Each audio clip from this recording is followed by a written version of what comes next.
Hey, what is going on, guys? Spear Gaming here. Today we're going to be breaking down the entire quest step on how you can get the Outbreak perfected. This is the revised version of the Destiny 1 raid exotic, the Outbreak Prime. We're going to be showing you guys the entire quest, all the quest steps required, any tips and tricks that you guys might need to get your hands on this gun for yourselves. So if you guys enjoyed this video, do me a favor, smash that like button, subscribe if you're new, turn on notifications, and let's get into it.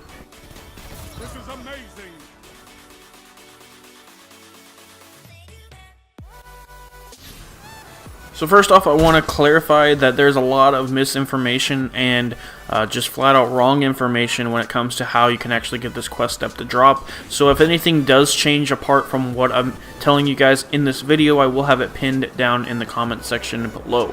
But the easiest thing you can do to see if you're able to do this right away is you're going to want to load up the Bad Neighbors Heroic Adventure on Titan. Now this area, from my understanding, can be accessed in a patrol as well, but if you do the adventure, it takes you straight to it. Now what you're looking for is there's going to be a door. So once you're going through the mission, you get to the point where you destroy the first trigger. Instead of going straight through where you're supposed to go, if you turn and look to the left, there's going to be a door there. You're going to want to make sure that it's unlocked, and you're going to want to open it and go through. If it is locked, however, that means that you do not have access to it yet, which I'm going to tell you how to get that in just a moment. Now, if you do have access to the door, go ahead and enter, and you're going to look onto the computer console over on the right over here, and you're going to actually find the Fallen Transponder. This is what's actually going to give you the quest step. Now, as I mentioned before, if you do not have the door able to be opened, what you need to do is you need to go over to Sloan and see if she has any abandoned quests. If she does have any abandoned quests from year 1, you need to complete those, and you want to go and do the Enemy of My Enemy quest, and at the very end of that quest, there's actually going to be a Hive Knight and a fallen captain that are fighting. You want to make sure that the captain survives. Do not kill the captain. If you do kill the captain, you're going to have to go to Sloan, and you're going to have to complete the mission again to make sure that the captain survives. Or you can alternatively go on a second character or third character, and you can do it that way and talk to Sloan and just make sure the captain survives just long enough so you can go into that room and pick up the Fallen Transponder. That's all you really need for the quest step to start. But like I mentioned, there is a lot of misinformation about this, so if anything does change, I'll be sure to let you know in the pinned comment down below. Alright, so next up, on the EDZ, we're going to the outskirts. You're going to go to the Drain Lost Sector. Now, they're going to have to collect 6 of these Fallen Transponder nodes, and I'm not going to speed it up, that way you guys don't get lost. But basically, you're going to collect all of these nodes. All of them are in Lost Sectors. This one on the EDZ, there's going to be 4 on the EDZ, 2 on Nessus. First one is going to be in the Drain. So once you get to the outskirts, you're going to go follow this path. Once you enter the Drain, enter the actual Lost Sector, you're going to continue down, and you'll get to this point where you're in this blue room. You're going to go outside, and instead of going to the right, you're actually going to jump off this ledge over here, and over up on the stairs, you're going to see this little transponder. That's going to be the first node for the Fallen Transponder. Now, once you actually have that one, the next one is going to be on outskirts as well. This one is going to be in the Whispered Falls, which is not too far away from the Drain. So, starting from the Lost Sector spawn, you're actually going to enter the Whispered Falls. And as soon as you actually enter the Lost Sector area, when you drop down to the base floor, you're actually going to turn to the right, and it's going to be over here in the corner. That's going to be the second transponder node in the Whispered Falls.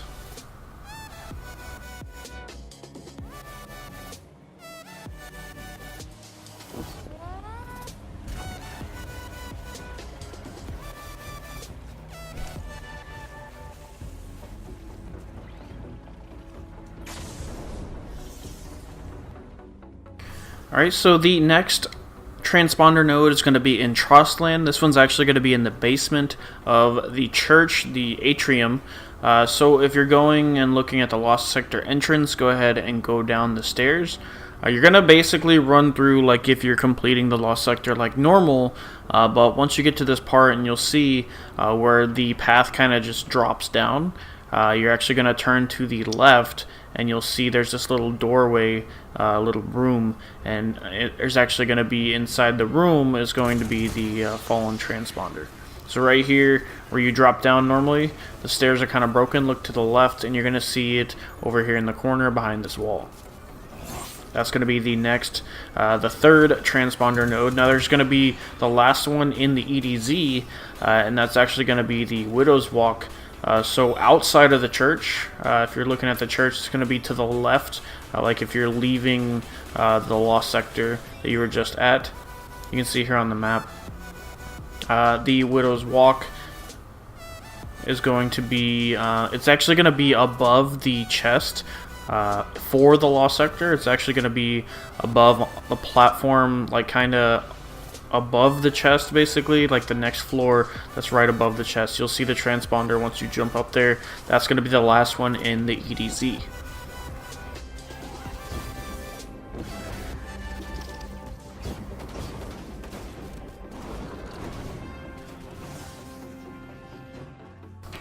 Alright, so for the fifth node, it's going to be on Nessus in the Glade of Echoes. It's going to be in the Carrion Pit Lost Sector.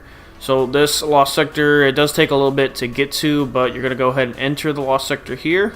You're going to continue all the way to the end until you get to where the chest is. And if you're heading towards the chest from the entrance of the room, there's going to be to the right of the chest, behind a wall, is actually where the node's going to be. So you're going to see here in just a moment where that actually is.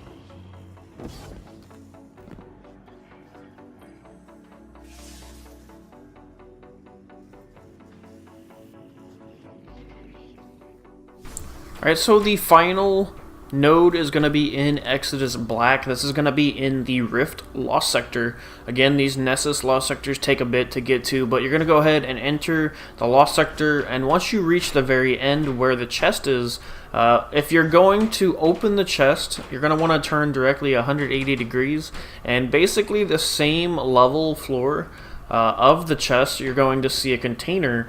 And inside that container is actually going to be the node. So you just have to jump out towards the middle of the room and kind of jump on the open end of the container. But you can actually see the node if you jump up through the window.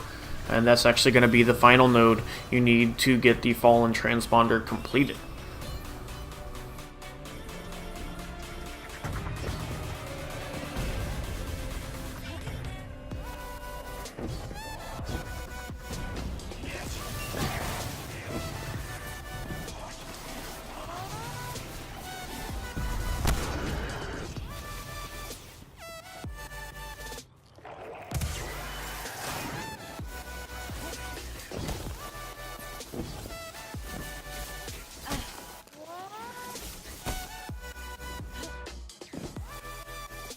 Alright, so once you finally have collected all 6 of the Fallen Transponder nodes, you're going to be able to head over to the farm, which is actually where the next quest is going to be. And this is actually going to be where you actually start the 0-hour mission, which is actually going to give you the Outbreak perfected at the end of it. I will let you guys know that this mission, there is a lot to go through, and I'm going to be going through and showing you and explaining to the best of my ability as we proceed through this, but it is going to be quite lengthy, so I do apologize. So once you land at the farm, directly in the hangar, you're going to actually go and stick to the outside of the hangar. So you pretty much go directly right as soon as you spawn. There's going to be this little storm shelter. You go down into the storm shelter, turn left, go down the stairs, turn right, and you're actually going to see a shadow on the wall, and that's going to be the fallen captain that you saved in the previous mission, the enemy of my enemy. So once you talk to him and you rendezvous, that's what's actually going to start the 0-hour mission. Now, as I mentioned before, this is going to be a bit lengthy. I'm going to condense some of the segments down, but where people are going to struggle with, I think, is going to be the jumping puzzle and the maze sections. So those I will not slow down. I'll make sure to explain them as best as I can. But the beginning first rooms is really just clearing ads and proceeding as normal. The thing you want to remember when you're going through this mission, Risk Runner is definitely going to be good. There's a lot of arc damage that you guys will take throughout. For the first few rooms as you're going through, you want to make sure to clear every single enemy along the way, as there's going to be barriers preventing you from proceeding. This is a 20-minute mission, so you have 20 minutes to get through the entire mission and defeat the boss at the end, and that's how you'll be able to actually get the Outbreak perfected. But you're going to want to follow this path, go through the vent, and this is going to be at the tower, the old tower. This is going to be the first section. Again, our Risk Runner is going to be extremely helpful. The enemies are really tanky. I believe this is a 690 activity, and I believe the heroic is going to be 700. I haven't run the heroic yet, but you can see Risk Runner is definitely going to be good. We'll be planning on doing carries for you guys in the future, but we just got to get some better strategies and some more people through it, and I'll be sure to let you guys know any strategies that come out. But again, just clear all the enemies as you move through. I'm going to be skipping some of these segments ahead because it's pretty straightforward, the path. Like I said, the beginning first 3 rooms, just clear enemies, and once you clear all the enemies, the barrier will open. So once you clear the second room, continue forward to the right. You're going to see the barrier that has been opened right there. Continue through that pathway, and you'll go into the hangar of the old tower. Again, there's just a bunch of enemies. Tether is going to be really good here. Well of Radiance with Phoenix Protocol, hammers, pretty much all your supers. You should be getting supers about this time. But you have to kill all the enemies in order for the barrier to open. There's going to be snipers across the way, as well as sniper shanks up top. Make sure to kill all of them. And then there's actually going to be a servitor as well as a spider walker tank on the bottom part. Once you kill all of them, you're going to see the pathway to the right. But again, make sure you kill everything. Continue up the stairs to the right, and you're going to enter these long hallways. This is an area that can be really easy to miss someone, but once you kill all the enemies in there, and you get to this part where you're jumping, and you go and crouch under this wall, this is going to be actually where the parkour section starts. So I'm not going to skip any sections here because this is going to be where people will get confused the most. So once you drop down in the elevator shaft, you go through the ventilator, and you're going to enter the passage. The entryway for the normal part of the mission is you're going to go under the ship there. The last vent on the right is going to be the one you want to go through. Drop down. You're going to run all the way across, jump up into the ventilator shaft. And again, you guys can pause this if you get confused. Once you enter that, turn left. There's going to be a secret one behind that little thing. And the first one on the right is going to be the path you want to take. Now this section is really difficult if you have everyone trying at the same time, as you can see. So try to go one at a time and make sure you can make that jump. It's a little bit difficult, but not too bad. So once you enter that, you're going to drop down, crouch again.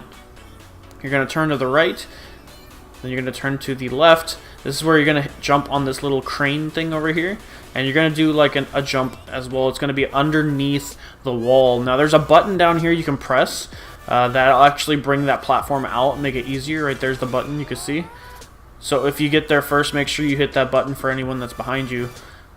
Jump up the catwalk, jump on the box, and you're going to jump back into the ventilator shafts.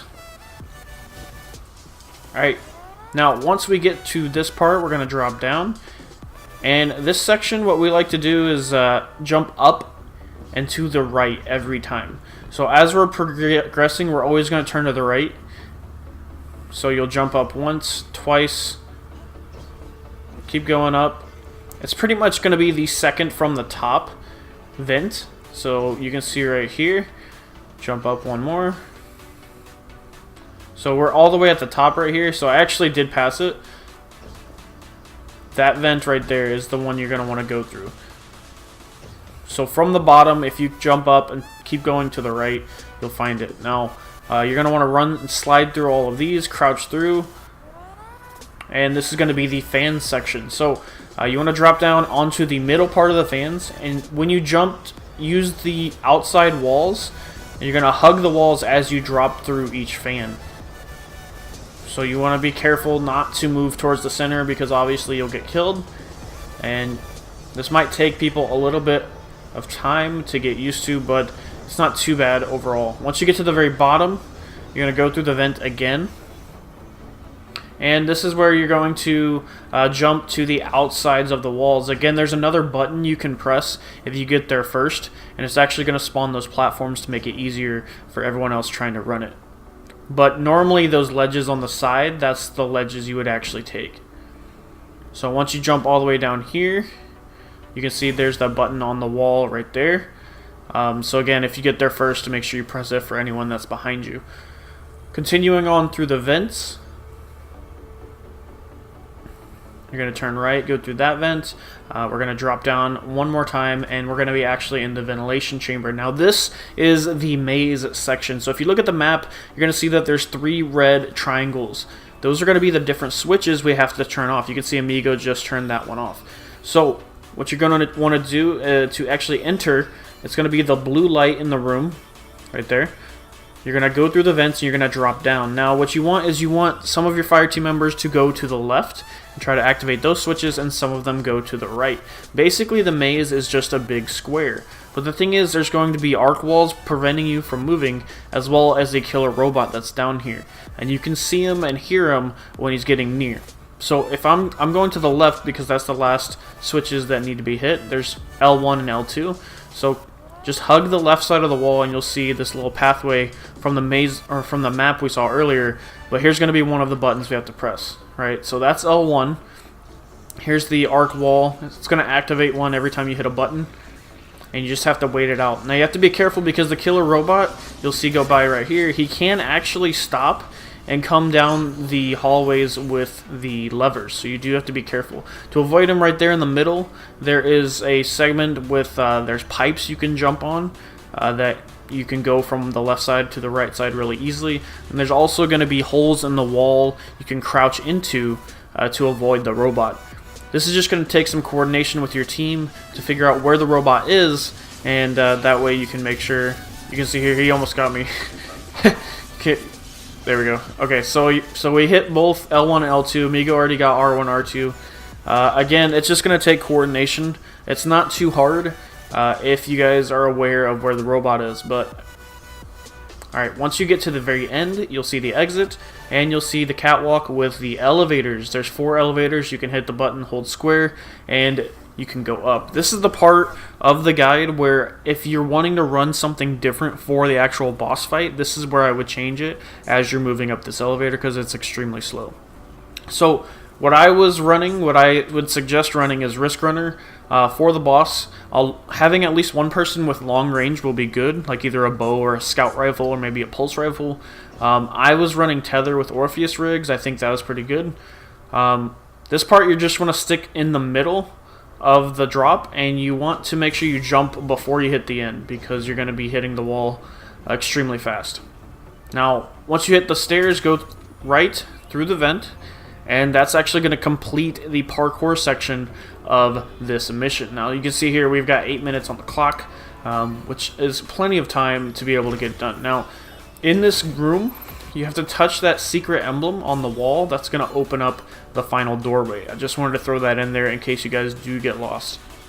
This is the segment that we like to call Holy Ground. So you can see the floor, how it kind of looks like a temple area. This means that you've cleared the majority of the mission. You've cleared the parkour part, the jumping puzzle, the maze, whatever you want to call it. You've cleared all of that, and now we're just strictly focusing on the boss fight.